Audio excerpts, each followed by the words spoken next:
The next speaker is also an industry speaker, and there we are. The topic is a call to automate automation. He works for ABB. I think many of you know that ABB has been engaged in robotics for some time now. Our speaker, Thomas Fullbrugge, leads some of the next generation robotics work with ABB, and I'll welcome you to the stage. Thank you. Thank you very much. Okay, so thank you for inviting me to this program. It's really interesting so far. I'm enjoying it quite a bit. So for me, what I wanted to talk about today was the need to essentially automate the automation, right? And I'm going to kind of establish why we have that need right now, and then some things that we need to solve to actually start accomplishing that. So this here, what we see, I have a picture of, a bunch of ABB robots, but the classic, like what we call automotive style robotic automation, okay? And it's very high density, very complex, okay? Really high quality output. I mean, that's why automotive does this for the quality, right?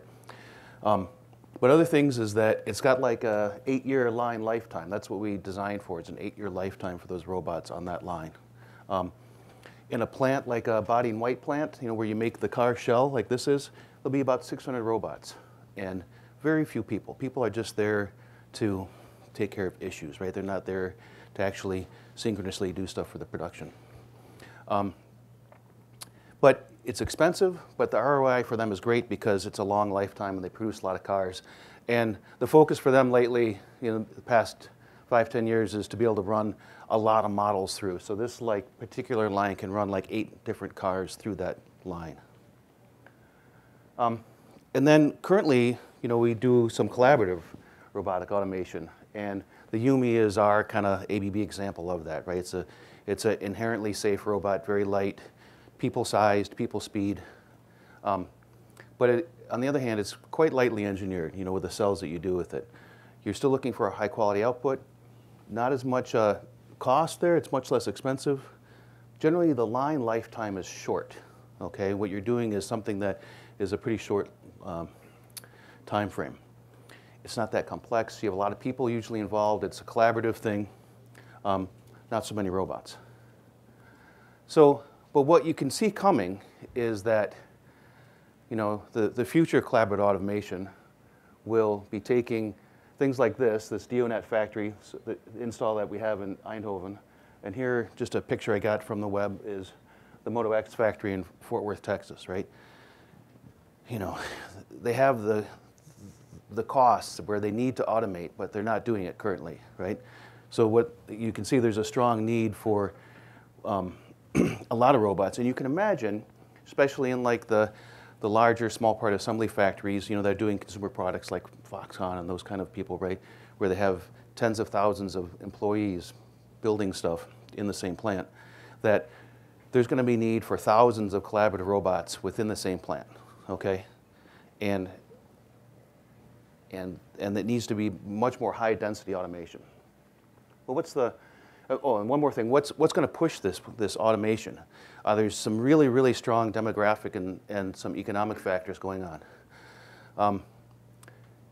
In most of the world, there's actually a very strong decrease in the available manufacturing workforce.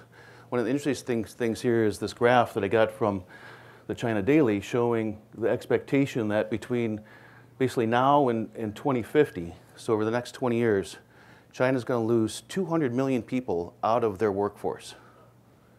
So that's essentially the workforce of the United States coming out of their workforce. So they have a strong need to, if you want to keep up the GDP, keep up, the lifestyle, right, what people are used to, you're going to have to automate, okay? We also see in the Western world, especially these stricter immigration policies, which are, preventing the immigration of workers that are willing to do factory jobs. We see the high worker expectations. Everybody wants an office job. If you brought your kids up in the Western educational system, they don't want to work on a factory line, right? They want to be an engineer or a doctor or a lawyer. They want to do something that is a normal office job. And of course, the rising labor costs in low-cost countries. So those are kind of like the workforce issues. But then, positively, we have these, increasing computer literacy. There's an expectation of automation. People, You know, they're used to their phones, right? They're used to the computers. They're used to interacting with machines much more. So there's an expectation of automation in all the younger generations. And then we're finding that the open source movement is really changing the cost drivers in that a lot of times you don't have to capitalize your R&D. You can simply download these, you know, like machine learning has been fantastic lately because the best machine learning algorithms are the open source ones right now. So, you know, it's really fantastically helping out. So what's the problem? Let me give you a quick little example of a problem that we had within ABB. So this is a little push button that ABB makes, you know, simple thing, not very many parts. You know, generally they make these in a 250,000 batch, essentially, which is about 4 months of production, okay? It takes about 20 seconds to make one of these things. When they went to automate with Yumi doing this little clip insertion, which is this clip here, okay, they kept track of what did they do to, and what was the time, where did they spend their time, right? What was hard, what was easy. What's really interesting about this is that 4% of the time was spent programming the robot, okay? About half their time was spent kind of getting things ready. But where it really was difficult was this process robustness and tuning. And that's trying to get the quality up, right? Trying to get the assembly to happen all the time, basically, right? You need to get, you can't be right 90% of the time. You have to be right 99.999% of the time, essentially. That's what your goal is to rarely ever have failures. And if you do have a failure, to be able to detect that and set it aside. So the problem is that the methods that we have today for programming and interacting with the robots and getting things set up, they really don't scale, right? Because every time you take a cell like this and you want to do something different, you want to change over to something else, right? I need new grippers, I need new part feeding stuff, the bin trays and conveyors. I need to train the vision system again. I need to do new assembly sequences. I need to do, you know, all the programming over again. And then really what I have to do is I have to sit there and watch this thing in production and tune it so that we get the speed that we need and we get the throughput that we need, right? We need that robustness. And you can only do that robustness in situ, right? If you do it off to the side and then kind of transfer it in, it's different. Everything's a little bit different, right? And all these things are just little tiny friction problems or little tiny misalignments. It's all small stuff, right? But it just takes time to sit there and figure it out. So how do we change that? How do we make these things scale? How do we improve the, you know, how we can automate, right? Well, we have these enablers. So we have sensing hardware, right? Of course, we're using 3D vision. A lot of computational power is now available at the robot, right? You have your NVIDIA stuff, right? We're making use of augmented reality and virtual reality. And then the machine learning is really important, right? Being able to recognize the parts on your own, being able to gather the experience of the production, and then really to self-optimize for quality and speed. That's something that the robot can do, because it knows when it's wrong. If it's done assembly wrong, it's pretty easy to tell. Like you gripped it wrong, you lost it out of the gripper or whatever. And then really these general purpose adaptable grippers, right? It's really a pain to have to change the gripper around every time you're changing the part a little bit. So right now, what parts of the automation can we automate? Where do we see kind of like the shorter term stuff that we can do, right? That can get the robots to set themselves up and then self-optimize, right? So, and this isn't holistic, right? This is just a partial list. These are things that are kind of clear needs, right? I mean, robots, they need to map their local surroundings, right? They need to know what's around them, right? They need to identify their parts, they need to identify fixtures, they need to identify all the things that, like all the nouns of the system. And then just avoid hitting everything else. It's like a child, right? You know, when you got a little kid, right? There's all this stuff going around, all of a sudden he'll point out and go, tractor. You're like, where? Oh yeah, there it is, a tractor, way, a quarter mile away. But he knows certain things. A robot needs to know only a certain number of things, right? It doesn't need to know everything. It just needs to know the things that are important to it, which are the parts and the fixtures and whatever tools it has. It needs to interpret the local assembly graph, right? Whenever you're doing manufacturing, you have the assembly graph.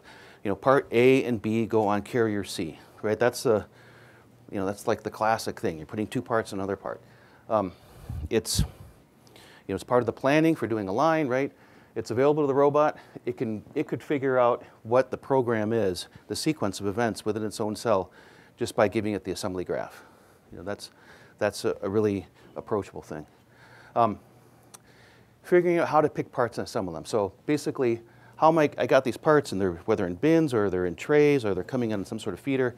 Where are they? How do I pick them? Let me practice picking them. Just get that subset of those things down, so I can get something, at least I know how I'm gripping these parts, right?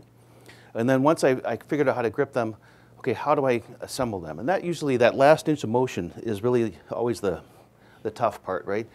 It's easy to pick the parts, it's easy to get close, right, automated wise, but getting what is the actual assembly process is quite hard. And that's where, you know, if you need to ask the operator for help, ask for it in a very specific way, right? Something that is intuitively obvious to a human, right? You know, you say like, can you show me how to get the clip in, you know?